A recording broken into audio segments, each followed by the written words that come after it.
Hey there, YouTubers. All right, so redoing the benchmarks from the Asus Prime motherboard. Let's see which exact model this is. The Z690P Wi-Fi D4. Um, so quite a few viewers, like probably 10, I think, on different videos, commented, different stuff, how to fix this. And out of those, several of them suggested the Intel Management Engine. So we have since installed that two places. One, we used Asus's updating software, so that may or may not have been the right one. But then we eventually went to Asus's site and read the directions um, and downloaded it there and installed it. So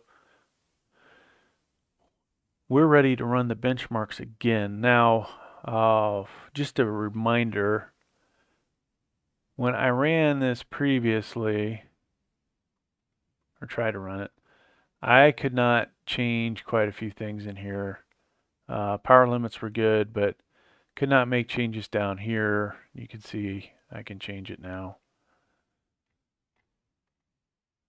And so then we would run the benchmarks, and I'm going to go ahead and run this one. This bench was like around 4,000. So really bad for the CPU. Now these temps are ridiculously good. So I feel like there's still something wrong. Um, yeah, well, we didn't get the highest score in the world. Now the frequency, bang, all of them hitting around 5.1, right? These temps though are extremely low, uh, which makes me wonder if there's something going on with the voltage. I'll bump this up a little bit. And normally, one would test this out afterwards, do some stress testing.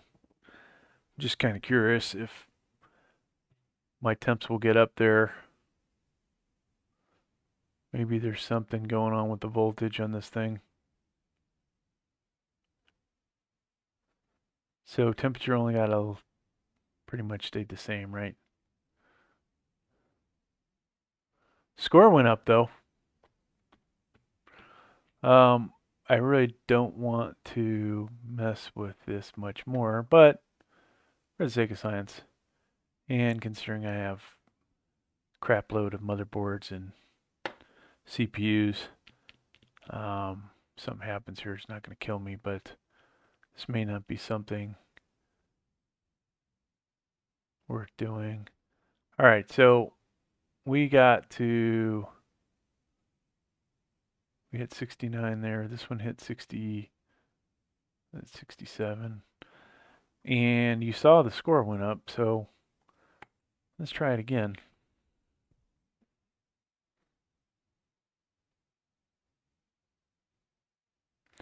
Now, previous to this, I went into the BIOS to see if there were any settings that were out of whack, and it looked like they were what they're supposed to be at, or basically defaulted. So that didn't really help. Temperature got hotter. That is higher than 5.1, obviously.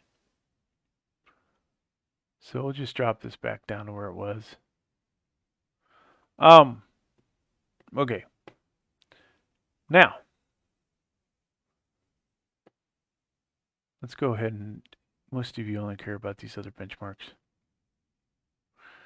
So if you're out there watching this video, I would love more comments on how to fix this problem. I don't have this problem with any of the Gigabyte, Aorus, MSI motherboards or the ASRock. Just these Asus motherboards, and I have two of them. And honestly, I would like to sell them, but I don't want to sell them. They're working like they're working. I mean, I could obviously say, hey, these are great for 12th gen. Not that great for 13th. Whatever, right? But I need to make room for more motherboards on channel. Matter of fact, I think we got 3 more motherboards coming here in December.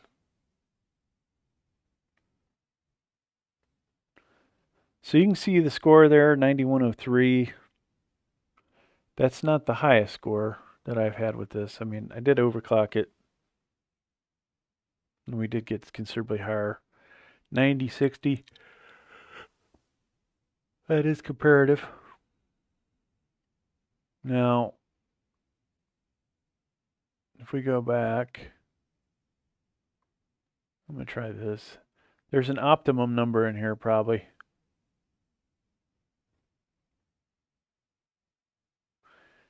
You know, in a lot of cases, I am undervolting these CPUs because they are so, with a lot of the CPU coolers, you know, unless you got a really good one, they're running kind of hot. But in this case, they're not hot enough, really.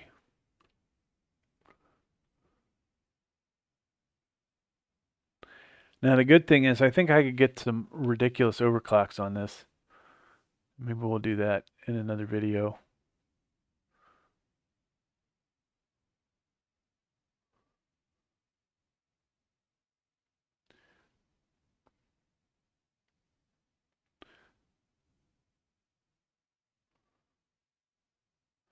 Okay, so score was slightly better.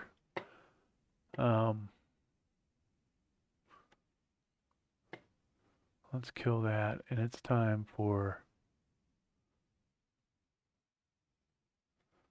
Actually, I need to move this.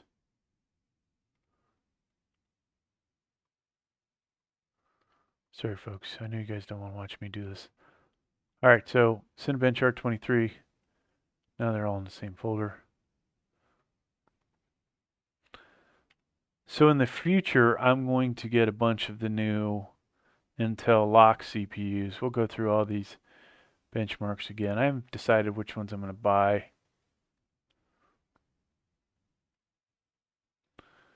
I mean, I definitely will get the i3 13100. Probably the F1. We'll get an i5 13400.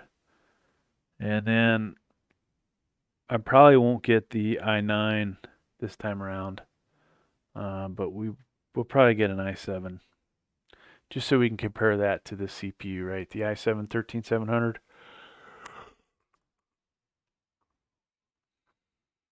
And, oh no, did I do... Oh, folks, I'm killing myself. We don't want to sit here for 10 minutes. Sorry. Sorry. We don't want that one. This CPU is not getting that hot, so I don't have to worry about thermal limit throttling.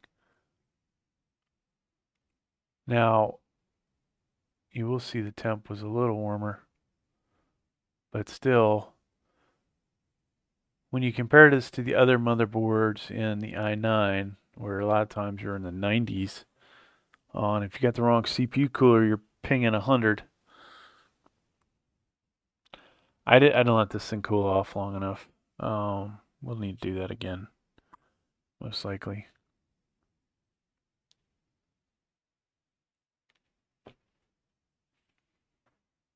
$23,883 with an asterisk, which should mean that that is the shorter one.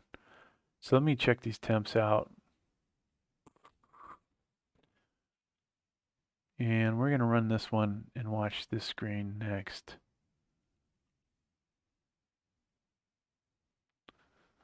So this, honestly, I feel like this should be high 20s, low 30s.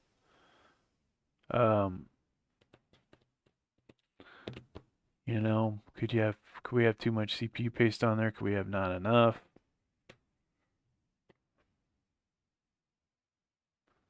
This was doing the better the last time.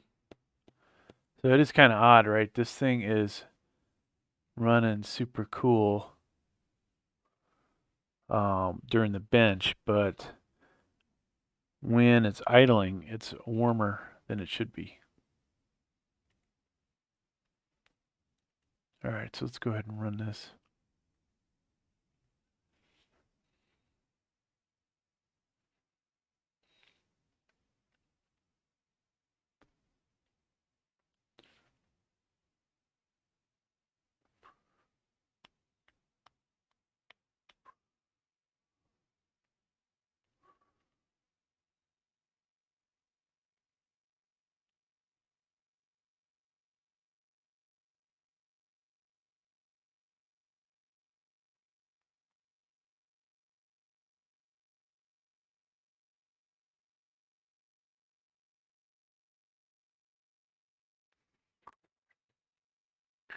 And it's done.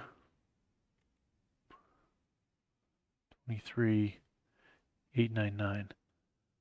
So,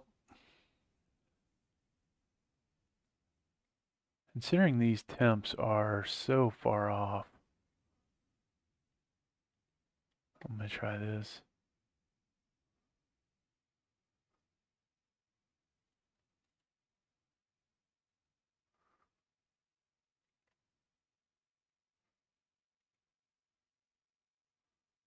See if we can get over 24. I know the CPU can get over 24.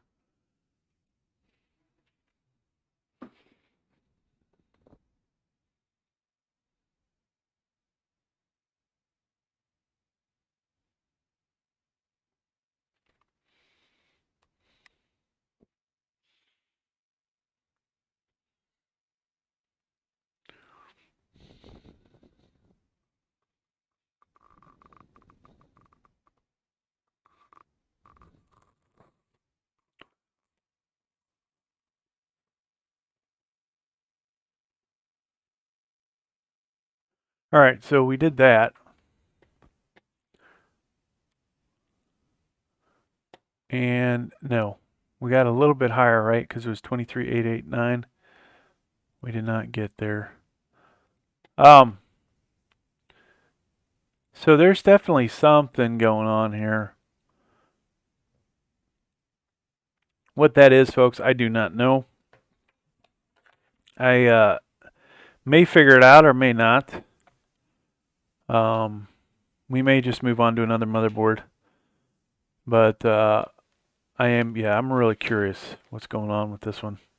So if you're out there and you watch this, and you got any tips, what could I do to get this back in the zone, right? There's no way that this motherboard runs that much cooler than all the other ones, by design. Hey, thanks for checking out the video. Please like, please subscribe. Thank you.